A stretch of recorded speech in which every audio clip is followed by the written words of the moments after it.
আপনারা কয়েকদিন পর কিন্তু রাষ্ট্রপতির পদত্যাগ চেয়েছিলেন এবং ফজলে এলাহি আকবর মেজর জেনারেল তিনি খালেদা জিয়া অর্থাৎ বিএনপির চেয়ারপারসনের নিরাপত্তা উপদেষ্টা ছিলেন। 2006 সালে তিনি সেনাবাহিনী থেকে অবসর নেন এবং আপনারা ঠিক চিনেছেন কিনা জানি না, পরে বঙ্গভবনে কিন্তু তিনি ছিলেন বিভিন্ন সময় এবং ওনাকে ওয়াকার সাহেব মানে সেনাপ্রধান প্রথম ফোন করেছিলেন 4 তারিখ রাতে। উনি বিভিন্ন জায়গায়, পরে 5 তারিখ সকালে উনি আগে গিয়েছিলেন, ওনার কাছ থেকে পরামর্শ নিয়েছে। উনি ফ্যাক্ট চেকে এসেছিলেন।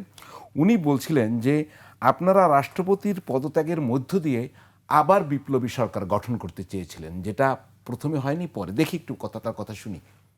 বঙ্গভবন কিন্তু ঘেরাও করা হয়েছিল বাই দি স্টুডেন্ট লিডার্স, এবং ঘেরাও করার উদ্দেশ্যই ছিল যে তদানীন্তন তখন যিনি আমাদের রাষ্ট্রপতি ছিলেন তাকে he has to go, president must go, constitution must be abrogated. আমাদের রাষ্ট্রপতিকে সরিয়ে একটা বিপ্লবী সরকার গঠন করার চিন্তা হচ্ছে। রাষ্ট্রপতি ওনাকে সরিয়ে দেওয়াটাই হচ্ছে আর প্রথম পদক্ষেপ, এবং এর পরিবর্তে বিপ্লবী সরকার যদি হয়, ম্যাডাম কিন্তু সঙ্গে সঙ্গে বলা মাত্রই কিন্তু উনি বলছে কেন রাষ্ট্রপতিকে সরাতে হবে, ওনাকে কেন এই মুহূর্তে মানে ওনার এই কথা আপনি কিভাবে দেখবেন?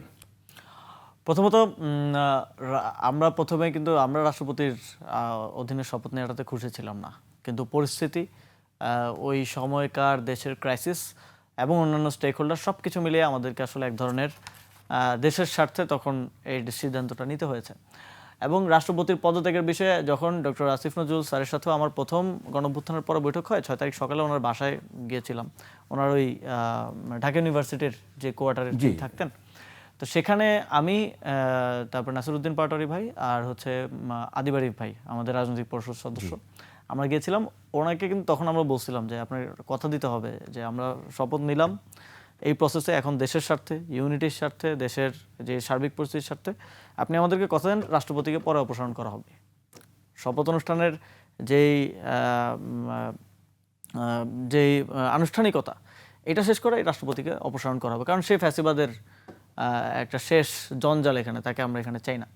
তো তিনিও কথা দিয়েছিলেন যে অপসারণের অনেক ধরনের পদ্ধতি, ডক্টর আসিফ নজরুল, অপসারণের অনেক ধরনের পদ্ধতি আছে, অপসারণ এটা করা যাবে।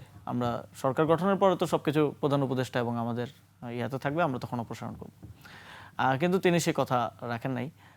পরবর্তীতেও যখন রাষ্ট্রপতির বিষয় নিয়ে আন্দোলন হয়েছে, তিনি বিভিন্ন সাক্ষাৎকার দিয়ে উস্কে দিয়েছেন, তখনই কিন্তু আমরা সরকারের ভেতরে বারবার এই বিষয়টা পুশ করেছি যে রাষ্ট্রপতিকে অপসারণ করতে হবে।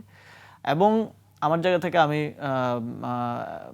এটাও প্রস্তাব করেছি যে আমরা রাষ্ট্রপতিকে অপসারণ করে ডক্টর মোহাম্মদ ইউনূস রাষ্ট্রপতির দায়িত্ব নিতে পারেন এবং রাষ্ট্রপতি শাসিত একটা উপদেষ্টা সরকার হতে পারে, যেই সরকার সংবিধান পুনর্লিখন সহ অথবা গণপরিষদ নির্বাচন অথবা গণপরিষদের মতোই কোনো একটা মানে সেট আপ করে এই সরকার সংবিধান পুনর্লেখন সহ সংস্কারের কাজগুলো বাস্তবায়ন করে দিয়ে যাবে।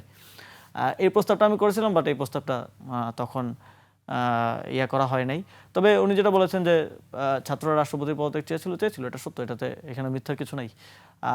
আমার মনে হয় এই ক্ষেত্রে বিএনপি রাষ্ট্রপতির সাথে এক ধরনের সমঝোতা করেছে, তারাই ফ্যাসিবাদের এই অংশবিশেষের সাথে একটা সমঝোতা এই পর্যন্ত টেনে এনেছে।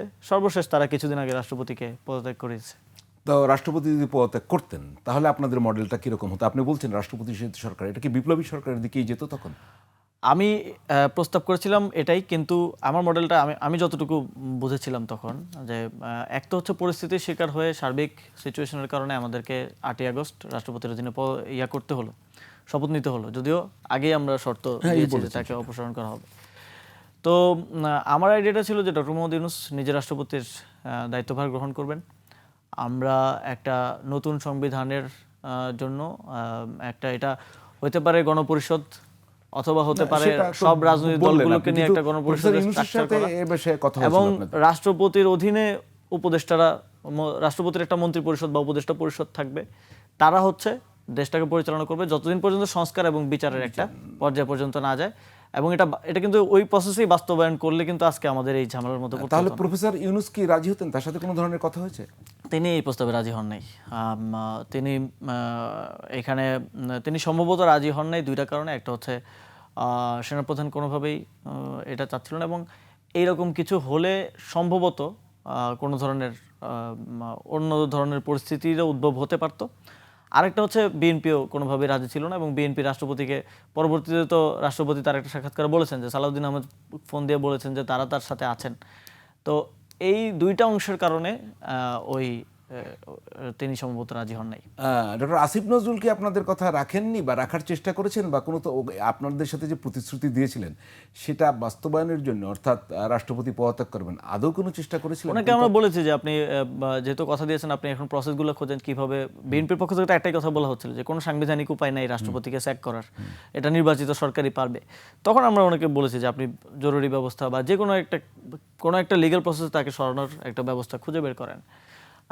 তো তিনি তখন নানা ধরনের প্রসেস বা পৃথিবীর বিভিন্ন দেশে কোথায় কোথায় এই ধরনের এক্সাম্পল আছে সেগুলো বলার চেষ্টা করেছেন, কিন্তু আলটিমেটলি আমার মনে হয় যে যেই দুইটা কোয়ার্টারের কথা আমি একটু আগে বললাম, বিএনপি এবং মিলিটারি এস্টাবলিশমেন্ট, তাদের কারণেই ডক্টর মোহাম্মদ ইউনূস তখন এই অপসারণের জিনিসটা, বা তিনি হয়তো ভেবেছেন যে এই মুহূর্তে সবচেয়ে বড় দল বিএনপি এবং মিলিটারি এই দুইটা অংশের সাথে বিরোধে গিয়ে এটা করলে দেশের যেই শান্তি শৃঙ্খলার পরিস্থিতি এটা বিঘ্ন করতে পারে কিনা বা অন্য কোনো পরিস্থিতি। তিনি আসলে শান্তিকামী মানুষ, তো তিনি কোনো ধরনের কঠিন সিদ্ধান্ত আসলে নিতে চাইতেন না। জি জি।